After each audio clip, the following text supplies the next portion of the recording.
Kai-Fu and I have been talking backstage, and we were deciding, should we give you guys some sweet dreams tonight or some nightmares? And we decided maybe a little bit of both.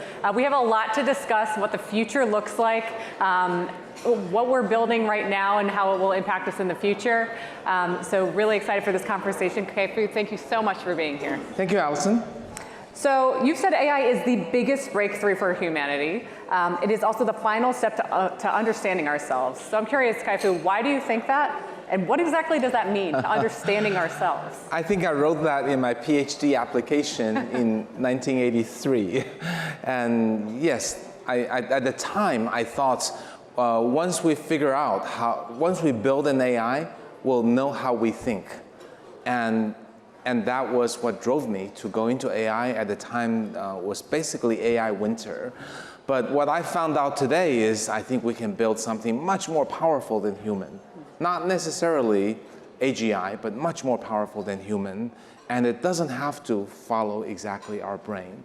So the good news is we can build something much more powerful than I thought. The bad news is that it may not give us as much insight about how the brain works. We still have to rely on the cognitive scientists and the brain scientists in the world. So wait, are you saying that there's something beyond AGI? I thought artificial general intelligence was like the end-all, be-all endpoint. When are we going to reach that, and what's beyond? Yeah, AGI is defined to be a superset of human intelligence. Everything the human can do, AI can do. I think it's a very narrow-minded and narcissistic view. Because we are humans, so when you watch movies, you want aliens want to become humans, pets want to become humans, monkeys want to become humans, but they don't. You know, AI is this giant machine that gets better with more GPUs and compute and data. It can do so many more tasks, so much better than people, but it doesn't mean it does everything people do because their brain operates differently from our brain.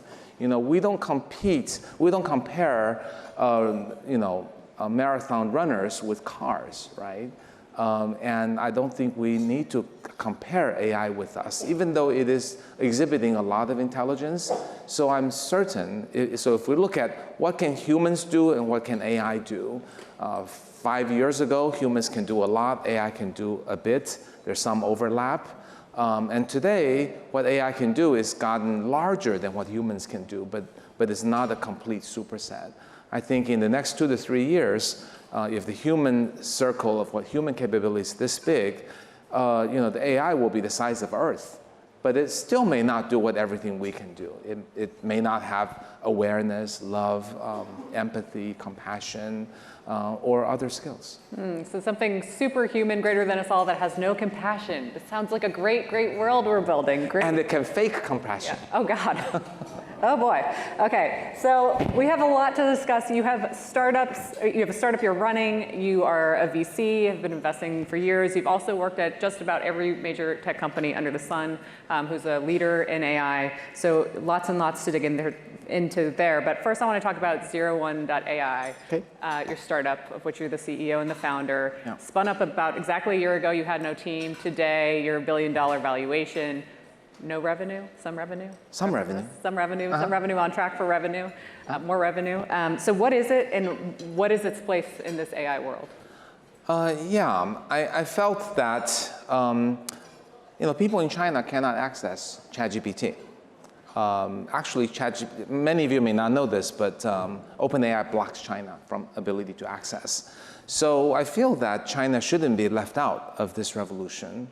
And I felt that also I strongly believe, as I stated in AI Superpowers, that US will lead in breakthrough innovations, but China is better at execution. And I thought a year ago the time has come for China to prove its prowess in execution. And rather than investing in someone, I would do it myself this time.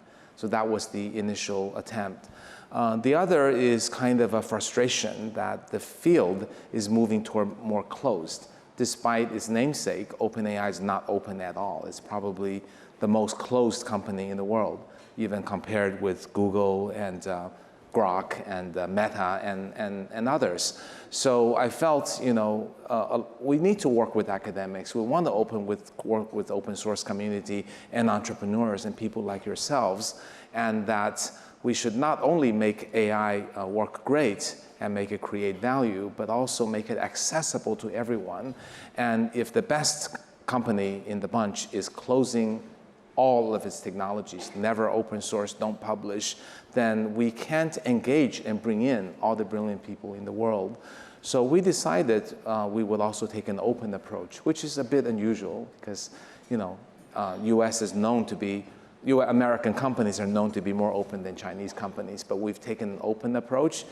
To date, every best model we have built, from text model to multimodal model, we've made available in open source. They're on Hugging Face and other sites because we felt we wanted to change the way people think and make it accessible to more people. And then maybe lastly, what's unique is that I feel that I'm kind of seeing deja vu, that what happened with PC and the phone, I'm seeing again with AI.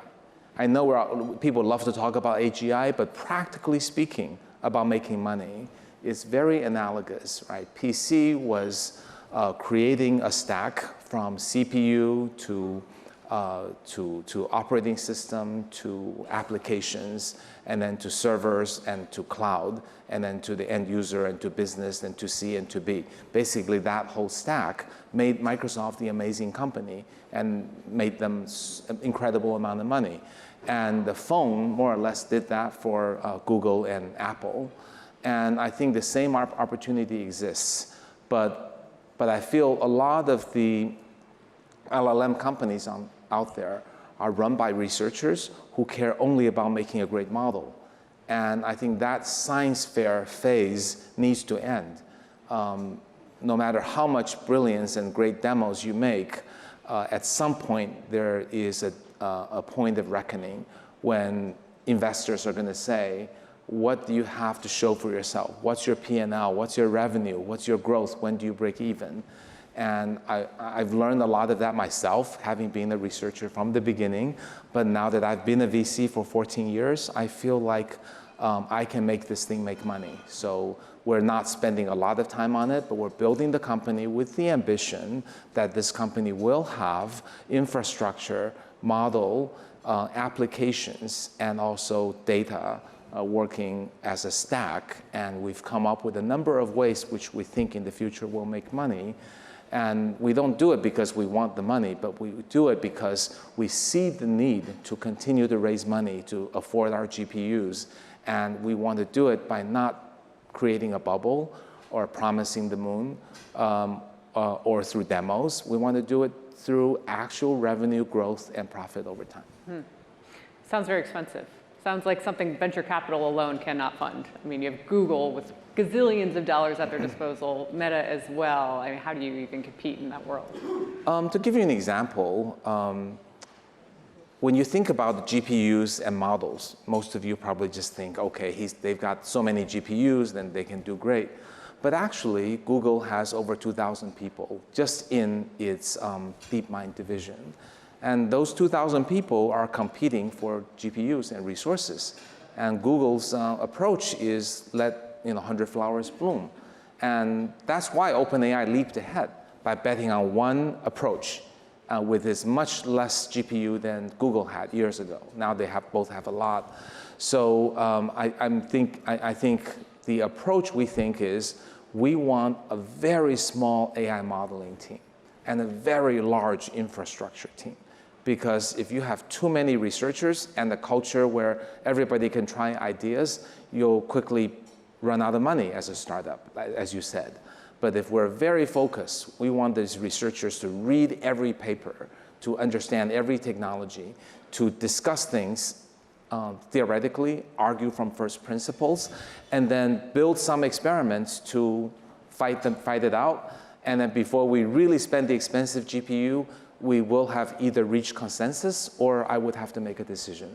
So this is a very different culture than what Google and other companies try to do. We're basically trying to gather lots of data and make key decision so we don't take as much GPU. As an example, you may have read a paper by Stephen Levy about Huawei and the Polar Code. I won't go into details here, but basically Huawei asked its engineers to read all the papers, and they found this Turkish professor who invented something called the Polar Code, and that made all the difference and gave Huawei its leadership position in 5G. We're taking that same approach to be very, very diligent to save GPU. Then the infrastructure is one of the least appreciated but most important technologies because these GPUs don't work very well. They break 4%.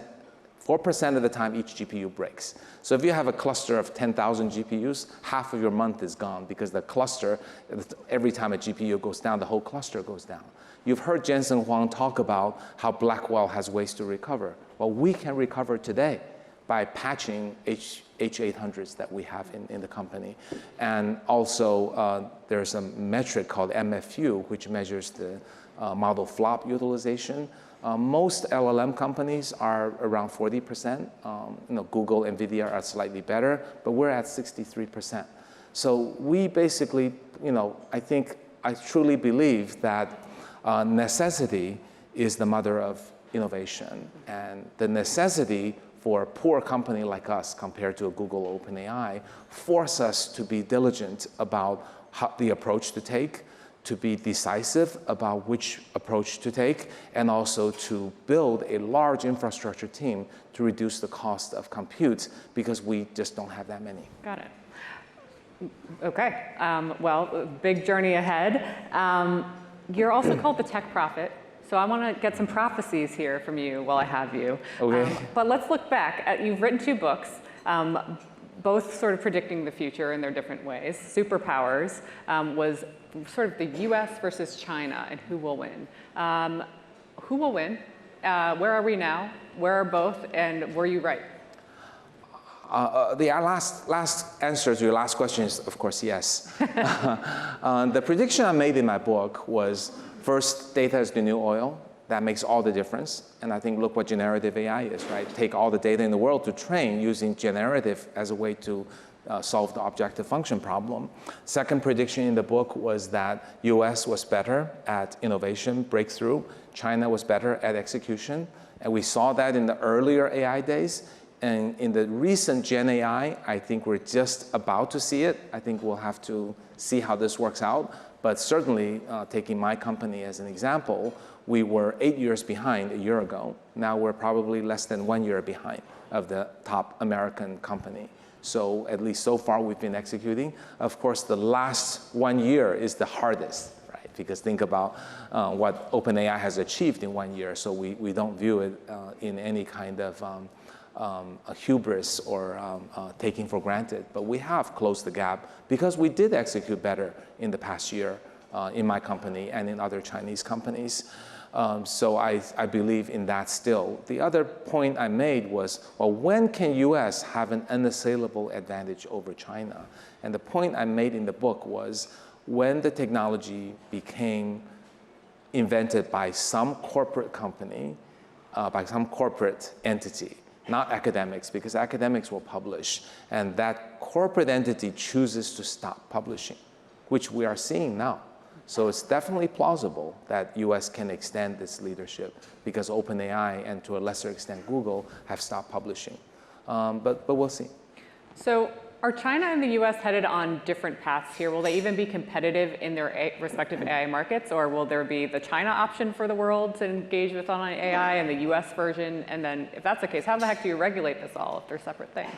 Yeah, we're well beyond that, and we're in our parallel universe. This is not ideal. None of us like it, I think, but it is what it is. And given it's a parallel universe, I think we're going to see a lot of interesting American solutions that won't make it to China and interesting Chinese solution that won't make it to US. So as an entrepreneur or VC or just a curious mind, it would make sense to look at both worlds to see what's exciting in each one, because while you compete in your world, whether it's the American world or the Chinese world, if you have the advantage of actually having studied the other parallel universe, you will have superpowers in the work that you do.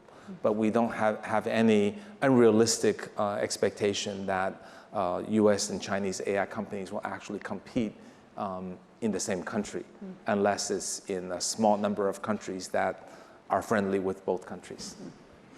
When you look at the world's biggest tech companies today, you've worked for at least half of them, Apple, Microsoft, Google. Who is still on top in 10 years or even 5 years? Who falls? And which startups kind of overtake them? Yeah, I think on the US side, I mean, right now, Microsoft is a darling, and Apple's doing stuff, and Google is frustrated and a lot of negative comment, and then OpenAI is the upstarter. I would say that despite my earlier comments on OpenAI, I am very bullish on their future. They've really done an admirable and unbelievable job executing. Even today, GPT-4 is still the gold standard. You see Gemini Ultra and Claude 3 and make these claims, but if you use these models, GPT-4 and GPT-4 Turbo is unbelievably good and a great balance for performance and cost. So I would say, you know, OpenAI will likely be $1 trillion company in the not too distant future. How distant, or how not so distant? 2-3 years. $1 trillion in 2 or 3 years. I think that's the likely outcome. Of course, they could misexecute, or some other company could do a great thing, but despite my concerns about their lack of openness, I have great admiration for them. So I would, if I could invest in any of them, which I can't, but if I could, I would do OpenAI. NVIDIA is another one that's a safe bet. It's obviously extremely expensive, but the processors they have and the CUDA and the technologies they have on the ecosystem and the libraries, it's very hard for a competitor to dislodge them. They're obviously very expensive, but you know, most of you know, in secondary stock, you buy high and sell higher rather than buy low. None of these companies are going to go low. Microsoft has executed brilliantly. I am a little bit disappointed at Microsoft Copilot because it is gluing Gen AI to an existing product that is a dinosaur that should be thrown out. But I understand why they did what they did, but I would rather see a new product that throws away Microsoft Office and that has AI do most of the writing and human just kind of sit in the back seat tweaking it a little bit. But nevertheless, I think Microsoft's done an amazing job on selecting OpenAI and partnering with them. And I think Satya has demonstrated unbelievable leadership in trying to bring in Sam Altman, and then when that couldn't, gracefully letting him stay, and now getting Mustafa. It's just amazing to see. Satya has been the most phenomenal CEO. Google, I'm still somewhat bullish, despite all the issues we all know. It is still currently has the largest density of AI talent in the world by far. More than OpenAI, more than Microsoft, more than the others. So I guess the question is, can they start to execute better? So be that as they may, the incumbents are certainly in great position, each of them, with their war chests of cash. But it's a new era for entrepreneurs as well, yourself included. If you were you are an entrepreneur, where do you start if you want to get into this AI world? And what kind of wealth creation are we talking about here? I mean, wealth inequity is already so vast. You're talking about this company, OpenAI, can be worth trillions almost overnight, a couple of years. That's very fast. What is the trajectory here for wealth creation, for capitalism in general, for the haves and the have-nots? Well, this is by far the most advanced and most amazing technology compared to anything by a factor of 10, right? So if we look backwards, electricity, internet, PC, mobile is nothing compared to this. So if you subscribe to that view, right, then there's no reason why any of the companies we mentioned, large or small, couldn't go up by 10x, right, including ours, hopefully even more because we're cheaper. But the mature companies, I don't see why they couldn't go up by 10x because I think this is just so, and also many of the problems that plague these systems, like hallucination, I can predict that they will be more or less solved in 1.5 years or so. So yes, they hold things back, but I'm very bullish on these technologies moving forward. Of course, on your other question, I'm also worried that a few big players will dominate more than ever before, and that if one company dominates, it would be a really horrible thing. If 5 or 10 companies are all doing better, that's a lot better. But even in that case, it does create an accelerated pace of job displacement, an accelerated set of difficulties for smaller entrepreneurs. If you could only raise $5 or $10 million and you decide to do an app, take a look at Jasper, right? They built a great app at the time, but the foundation model sucked in all the learnings, and the app became of much more questionable value. And that is not even by evil planning by the platform provider. It's just the natural power of the fundamental models to suck in all that you feed it. So that creates, I think, serious challenges for have-nots and also researchers. If you're talking about lack of GPUs, I mean, I try to cry to you how few GPUs we have, but we have 100 times more than 99.9% of universities. So what will professors do? So the haves and have-nots have become at a historical gap where professors, entrepreneurs, and people who don't have the skill sets, and people who are working on white-collar, relatively routine jobs, I worry a lot about the disparities for them.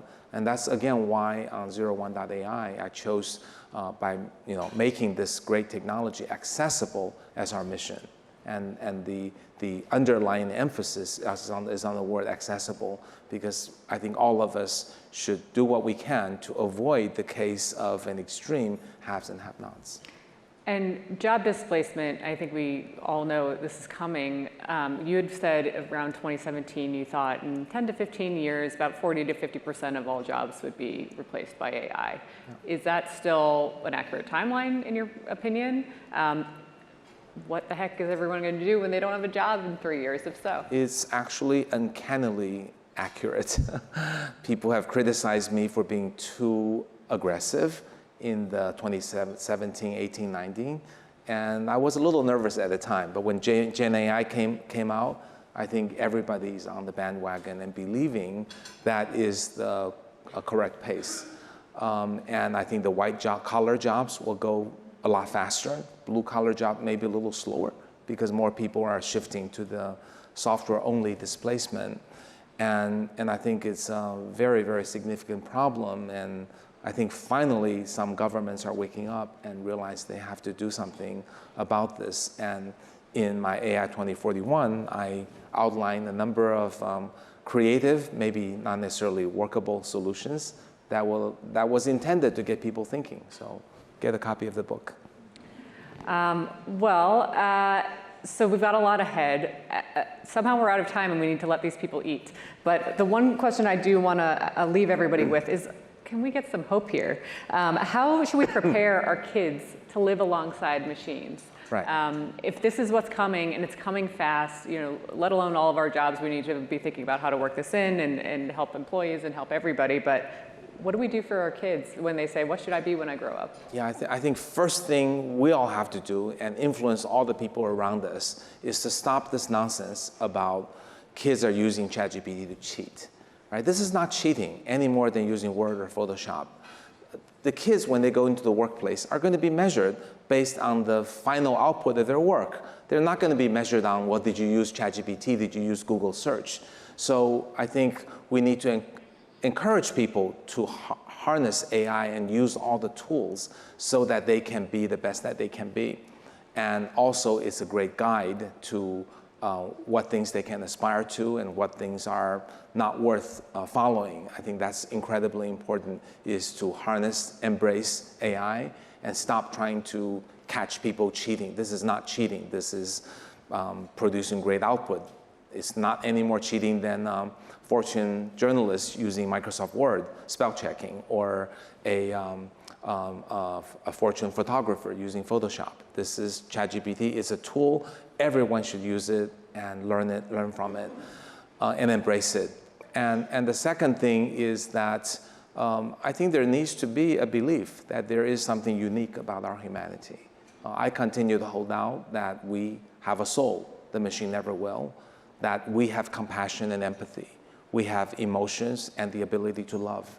We have the ability to connect to other people and create trust and win trust.